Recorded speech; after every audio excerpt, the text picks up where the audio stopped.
Oh,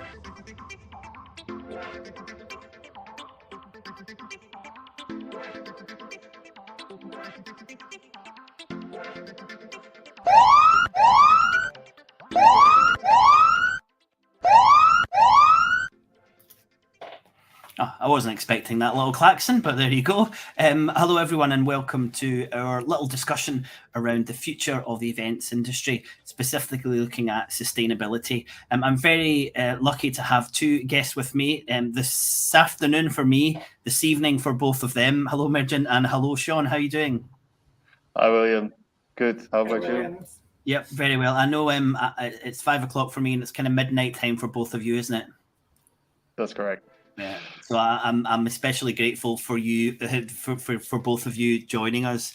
And well, what I'm hoping to cover in around about half an hour. I certainly love as much interaction from our audience as possible. So please, if you're watching us on LinkedIn, Facebook, or on YouTube, please drop in your comments and questions. I'm trying to get as much information and as many ideas as possible from the industry as we look towards some kind of different scenario than the business as usual scenario, which I think we're kind of concentrating on at the moment.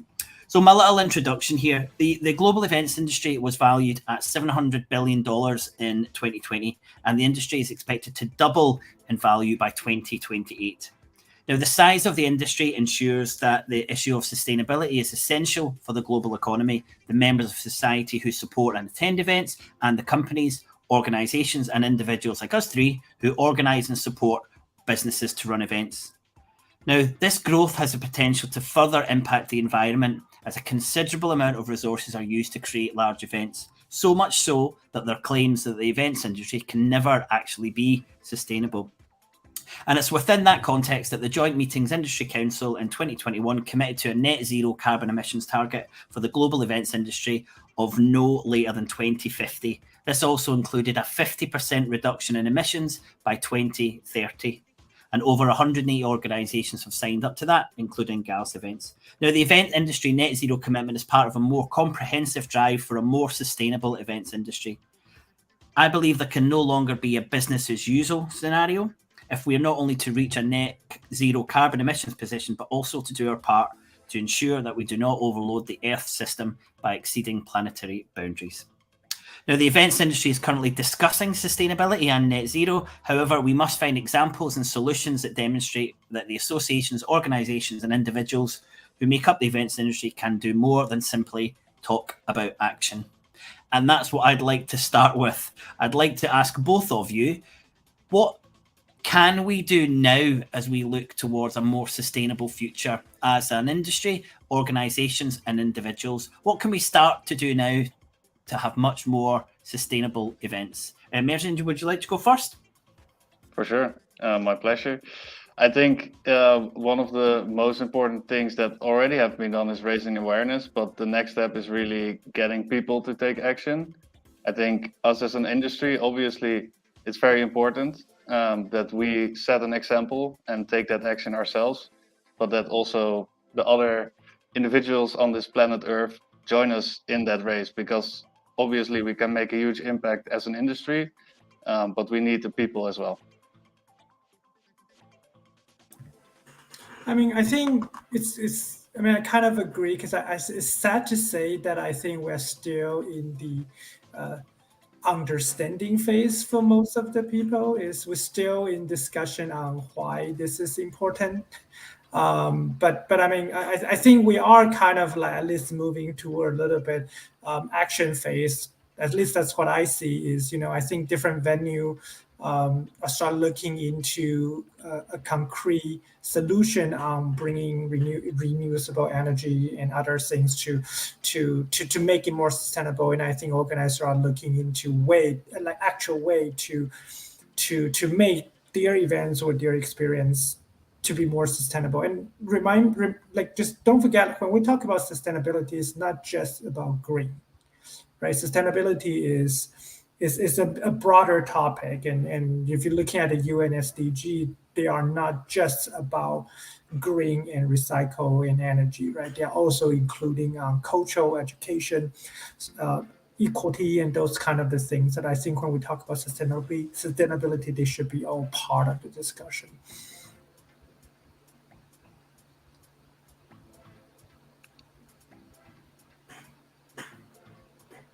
I can't hear you at the moment, William. William, I feel you might be on mute. There you go. You mentioned the 17 Sustainable Development Goals, the United Nations Sustainability Goals, and yeah, I would encourage everyone to have a look at them. And you're right, those are 17 goals, which are incredibly broad, and that's a really interesting point that you mentioned there, Sean, because the industry is concentrating on net zero and climate change and reduction of emissions, but society at large is concentrating on that, and they are missing a lot of the other elements of sustainability as developed by the Sustainable Development Goals, which were developed around about 10 years ago. And you're right, there is a really big focus on that. Let's look at where could you see the events industry? Let's just take a few years ahead. Let's say 2030. I know the events industry is such a big thing. If you want to break it down and focus on one particular area or in general, how much do you think the industry will change, and how much do you think it needs to change in terms of its sustainability, looking, let's say, 8-9 years ahead? Sean, do you want to go first on that one?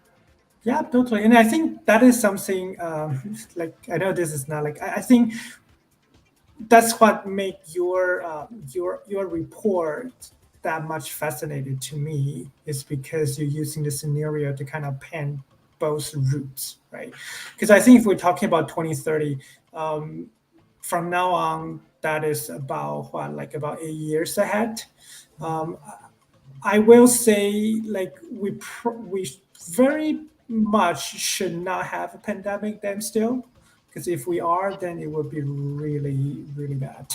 But I can say that 2030 will be probably more chaotic than we are today. If you think today is chaotic, I think 2030 will be even more. I think the geopolitical conflict will be just more than less. The world will be a more divided, and then not as peace place. In 2030, that's just kind of like how this things kind of progress, right? And what that means is the people's behavior will be dramatically different in 2030 in terms for events. Like, I think I won't then that, but that is kind of the thing that I'm not really sure about, is will people be more into virtual behavior, or they will still be kind of like doing both, but we're gonna see a little bit more mini size, regional, smaller group rather than larger, big movement, international, massive events.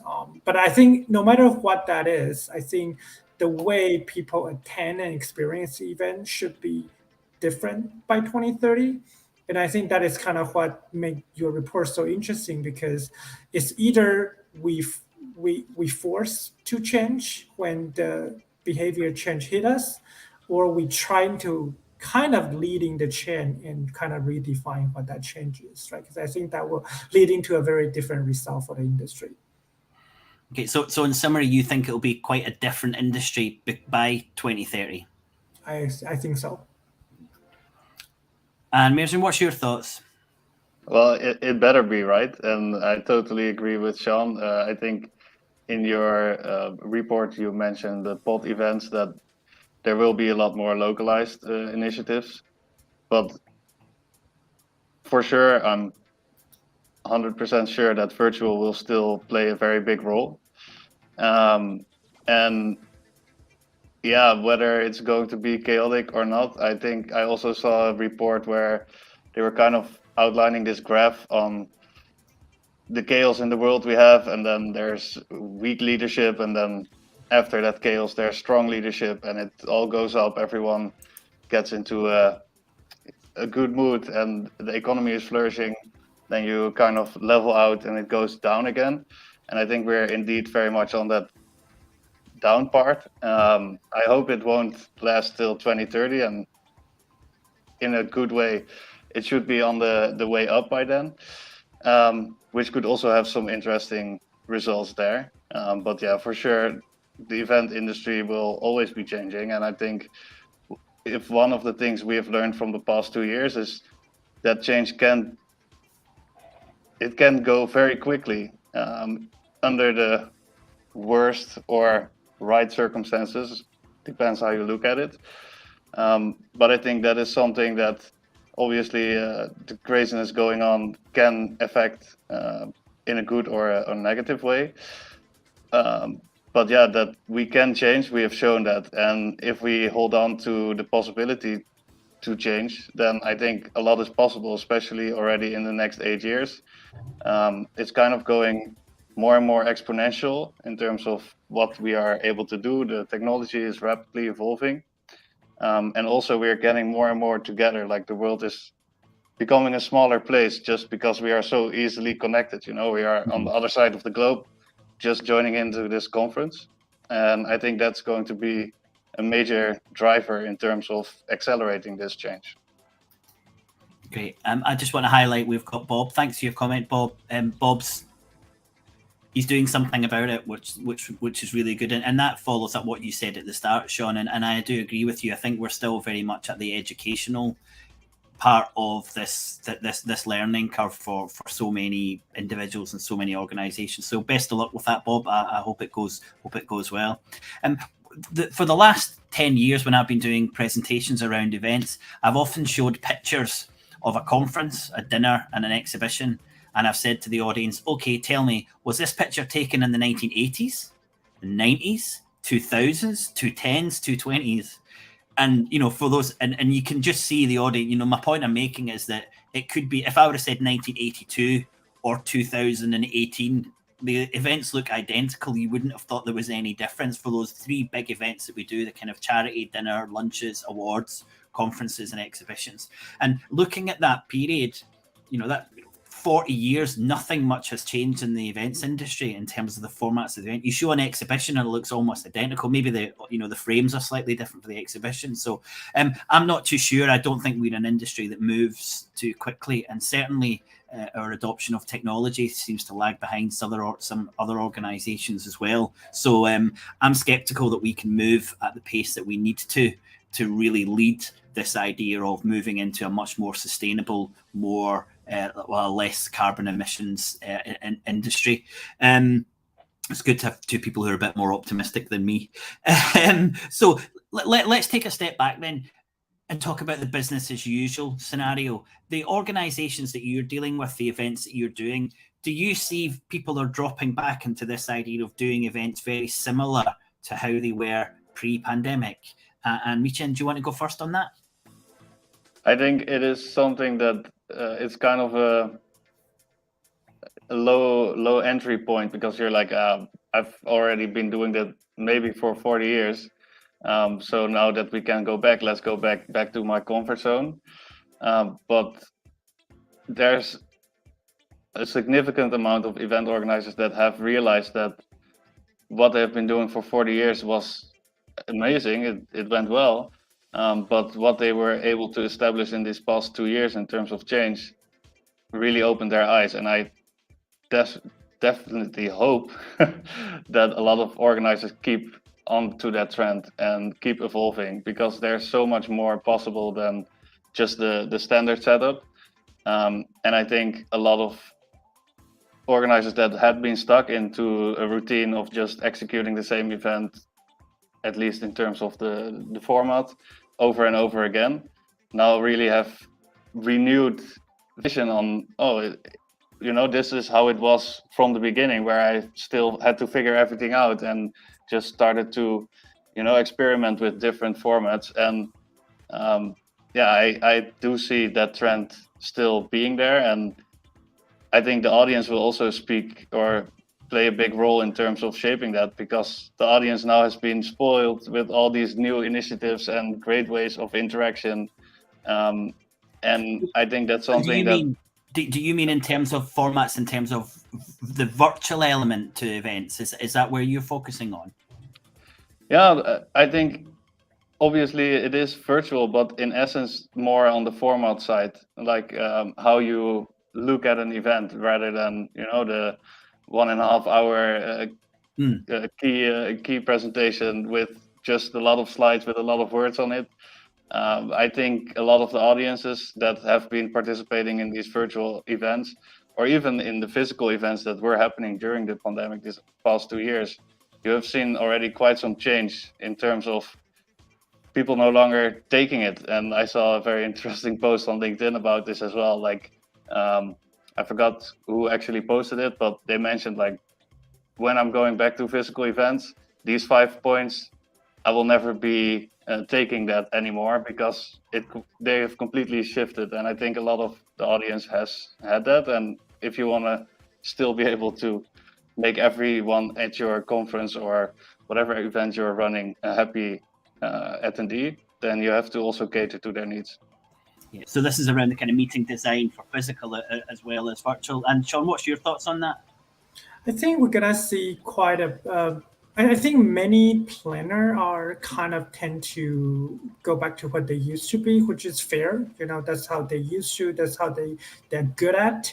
And I think a lot of the case also they need to, especially for this year because of the contract that they signed 3 years ago, right? A lot of things that like I got it. Like you need to honor the contract, and the venue are expecting you to do something this year. But I think what we're gonna see very interesting is we're gonna see a lot of the client actually will push the event organizer to change and event planner to change. Like I remember last year I was talking to a client that they used to meet in person for their scientific steering committee meeting.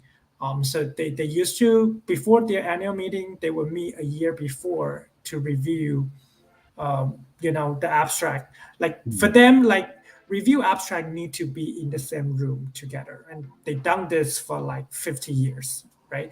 And so like over the pandemic, like they got forced to do this virtually. And the client actually tell me like, oh, this is actually more efficient. Like they all read the poster, because when you're in the virtual space, you are usually more intentional, right? So yes, you don't have that serendipity, you don't have that like spark idea when you bump into someone you didn't expecting to do, but you're more focused, right? The people say when you're in a virtual event, that's why you get fatigue because you actually focus, even you are not. And so the client actually tell me like, what, I think, the client, don't get me wrong, the client very insists their annual meeting need to be in person. So it's moved to 2023. But they say, what, I think for the program review committee, we're gonna stay in virtual because it's more effective.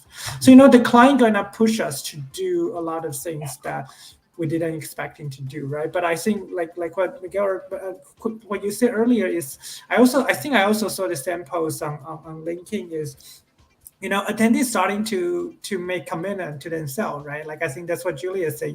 He will hold the right to walk out of a keynote session when he don't feel valued, right? And then he will not attend an 8-hour session anymore because that's just not right. And I think we're gonna get more demanding in terms for audience, and the event organizer need to adapt and change, right? And I think that is a good thing because that might not be a nice things to face, but in general, that is a good outcome. I think we're hoping for here. Yeah, and that's a good example, but I do think it's an example of kind of marginal gains. And on the fringes, if you've still got 2,500 person physical event, but your 50 people are not getting together to review abstracts, it's a very small impact in terms of the overall use of resources for the events. And I do think that when we go back to the business as usual, even if there's an understanding that we need to we need to be much more conscious about the carbon that we're emitting, I still can't see many examples of businesses or particular events saying we have to do this differently. We have to reduce the use of our resources by 90%. You know, we have to have an exhibition that has no exhibition stands and everything is recyclable, and it's a minimum resource. I don't see any examples of this. I think we are focusing on, well, how do we reduce our carbon, which is only a small element of the resource use. And then, as you said at the start, Sean, that's only a small part of how you run a much more sustainable event. I've got a really good question from Bob again, who said, what way do we see events being more sustainable? And I'll take this one first because it plays directly into the report, which I know both of you have kindly read. I've put a link in the comments there for anyone to follow. But when I was talking about sustainable events, I was focusing on this idea of having larger virtual elements to events. And that was where I was seeing a huge reduction in not just resource use, but also in carbon. And I think we can be much more sustainable if we push more of our delegates towards a great virtual experience. And in my report, I highlighted the role that technology will play. And when we look to the virtual event platforms 2 years ago and we look at now, you can see how big the improvement is. And if we go 5 times that ahead, you can see platforms that I think are truly immersive, are allowing you a much better experience. So I think technology has to play a part in making our events more sustainable. But in my report, again, I said that physical events have got to still take place, because they're hugely important for a lot of people. But what we start having to do is to move towards regional events and not traveling as far as we do. And I was saying in this scenario that we really need to move away from this idea that you rarely, if ever, travel to an international event. And, you know, aside with that was there will be no carbon neutral air travel for decades, if ever we've got that. So we have to kind of take that on the chin, that flying is incredibly carbon intensive and attending international events is really, really difficult. So those are the types of things that I think we can start to do, encouraging our attendees not to attend our events if they're international events, but providing a fantastic option for them virtually. And that was my kind of scenario that I'd painted. But as I was clear to say in the report, it was only a scenario so that people would start discussing what it is that we're planning to do. I'd love to hear other people's thoughts of what a sustainable future would look like. But Sean, can you see what businesses can do now to become more sustainable? And can you think of any examples of anyone who's doing that? Well, I'm actually really looking forward to see more hub and spoke type of events coming into place. So, you know, it's still under the same big umbrella events, but then you do smaller regional, and then you're using the virtual part to connect them all together, right? So this is one type of hyper model that have been successful for quite a few different associations, I can say, but haven't seen this adapt massively in terms for corporate side. But this can be one solution, right? And I think I know this is just a buzzword right now, but I do think metaverse is a trend definitely we should watch closely, and because it's still kind of the early stage in some way. I mean, again, metaverse is not new, but metaverse adapting into the mature business way is still kind of new, and I think this is some sort of behavior change I think I'm looking for. Is I hope this will develop in a good way, because it's also the younger generation is so used to it. Just don't forget about it. Like the younger generation, that those generations are not young anymore. They are probably 20 something. They're into the industry right now. No matter what profession they are, they grow at playing video game. Like they make their first friends not at the kindergarten but online, and they know how to engage people online. That is their first nature, and those type of immersive experience, I think, we're starting to play more and more into the collaboration. Oh, I I can think I'll you again. But what's your thought? I can only agree with you, Sean. I think the metaverse is a very interesting topic that we definitely need to keep our eyes on. Whether it's really going to be the metaverse as it is projected right now, or it's going to be kind of a different combination. I'm curious, but I'm definitely keeping my eyes on it. And the next generation that is coming up, which I'm pretty close to. Don't get me wrong. So yeah, I can relate to that. I did grow up with just chatting online and getting to know an English language, for instance. For me, that was like the gateway to learning English, because then at least you interact. I think that new generation is going to play a big role in terms of what is going to happen, because eventually they will become the majority of the people that are doing business, and then everything needs to be catered to them. I with William, I spoke a little bit before we actually went live on also, if you are doing it physically, at least try to find ways to go cradle to cradle. I personally know like a handful of people that actually are trying to make sustainable events. One of them in Belgium, I met them at the MPI event. They are really trying to do it, but then you also have quite a lot of companies that are out there that say one thing and do the other thing. I think you also mentioned it in the report, that greenwashing is something we have to be careful for. But yeah, there are quite a lot of different elements within the playfield that we have to take into account in order to, on one hand, make sure it's more localized, on the other hand, enable virtual, although there's also the downside that we do still need to use a lot of computing power. And I saw a post of Microsoft that had their most sought after event with 23,000 people in 2019 and 130,000 people in 2021.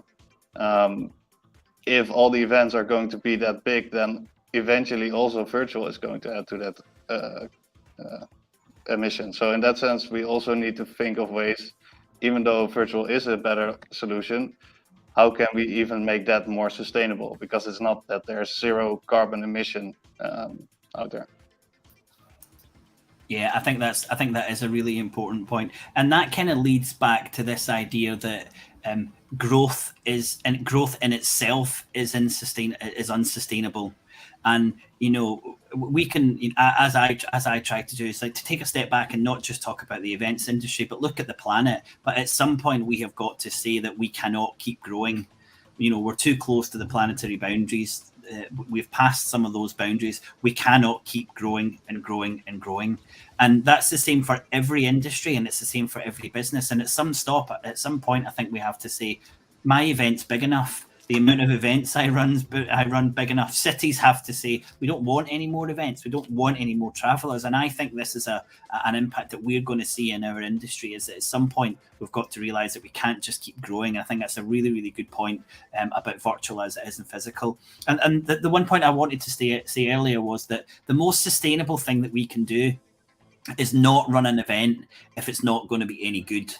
Right. And I know that sounds like quite a silly thing to say, but, I've been doing this for 25 years and we've had a lot of events that I've attended and seen and just thought, do you know what? There was no need for this event. It's not delivered the value that it took to create. And I think there's a huge amount of events that we still run. And at the end of it, you're thinking, considering all the resource that was used, have we really delivered the value? And weighing them both up, could you say if we had a lot less resource, be it a virtual event or doing something completely different, would we have been able to come up with as much or just a little bit less outcome? So I think it's really important that the truly sustainable thing is to look at an event and think, we're not going to deliver on that, let's do something different. And then that takes away this idea of it being virtual or it being physical. We've just got a comment from Ed here, which I'll just drop on. So I know there's a lot of people who feel the same. As we're kind of getting towards finishing, I just wondered what both of you thought about the events industry approach at the moment. Do you think we're being challenging enough to ourselves and to the industry in a wider sense? Or do you think we should be saying we have to lead this? We have to do so much more. We have to be pushing much more into technology, into virtual elements, into an idea that we have to decouple resource use from the size of events. Or do you think we are just kind of going along on this kind of similar wave to a lot of other organisations and industries? Sean, I'm going to give you that one first. Do you want to have a thought about that? Yeah, for me, it's simple. I think we should take a more proactive approach as the industry. I think we should lead the way, or at least we should not be afraid to fail. Like I think we should try it, and then even if it's fail, we learn something, right? And then because if we don't, then we fall back to your scenario number one, which is business as usual. Because in business as usual scenario, we still change, right? Like if you remember when I reading your report, in the business as usual scenario, we still going to change. It's just we got forced to change. And because if that's the case, then we lose the privilege and we lose all the leverage that we potentially have. And like the adapt, like it's kind of like you need to adapt anyway. You better adapt. You better choose to adapt rather than force to adapt. Yeah, great point. Merchant, what's your thoughts? I couldn't have said it better. I think indeed we can do a lot more as an industry. It is shocking that there's only a handful of people actually already taking those steps and having that on top of their agenda, where most of us are still looking to grow as much as possible, which, as you mentioned, it's just unsustainable in itself. So yeah, we do have to be a lot more proactive, and there is a lot more that can be done. And I think we all kind of know it, but we're still on the sideline, and it's time to get on the field and play. And whether we get hit or not, at least you're out there and setting an example, which can also inspire others to do it, and that will cause a chain reaction. And I think that's the most important thing we have to do right now as an industry, but also as individuals. Yeah, I think that's great, and it's good to see Sean nodding along with that as well. I think it is really important, and you're both right. We have to do it. There's no other option. It's either kind of having a little bit of control or being dragged along. Well, I mean, my thoughts on the event industry, I think, are really well summed up by Professor Tim Jackson, who wrote "Prosperity Without Growth," and he said, we need a massive technological shift, a significant policy effort, wholesale changes and patterns of consumer demand, a huge international drive for technology transfer to bring about substantial reductions and resource intensity right across the world. And this list is only what we need if we want to have a chance of remaining within ecological limits. Now, I believe that wholeheartedly. And then I look at the events industry and I think, are we looking for massive technological shifts, significant policy efforts, wholesale changes, and patterns of consumer demand? And I don't think we are. I think we're looking very much at how can we slightly change what we're doing. And that's the real concern for me, and I really hope that the industry does start to take those messages on board and start to do things completely differently. Guys, thanks very much for spending half an hour with me, and thanks to those who have commented. I'd like to do this a little bit more regularly because I agree with you completely, Sean and Merchant. I think it's important that we start to really realize that there's a lot more education needed in the industry. And I think if people really understood what net zero means, they would be panicking looking at their events. And the idea of reducing their emissions by 50% in 8 years' time, and then 90% reductions for their events 20 years later. I think when you look at that and how difficult that is, then we really do need to push away from a business as usual and much more towards a sustainable approach for our events and our industry. Guys, thanks very much. Head off to bed. I've enjoyed your time you spent with us. Thanks very much, guys. Bye now. Thank you. It was a pleasure. Well, I hope you enjoyed that little conversation. Thanks very much, Shauna, for dropping in your comment there. I really do think we have to speak much more about this and get as many people engaged as we can, as we hope to have a more sustainable events industry. Thanks very much for joining us. Please do have a read of the report, which is in the comments, and also I've linked on the right hand on the live comments as well. And please do give me your feedback. Thanks so much to everyone who's joined us, and I hope you found that interesting. Bye for now.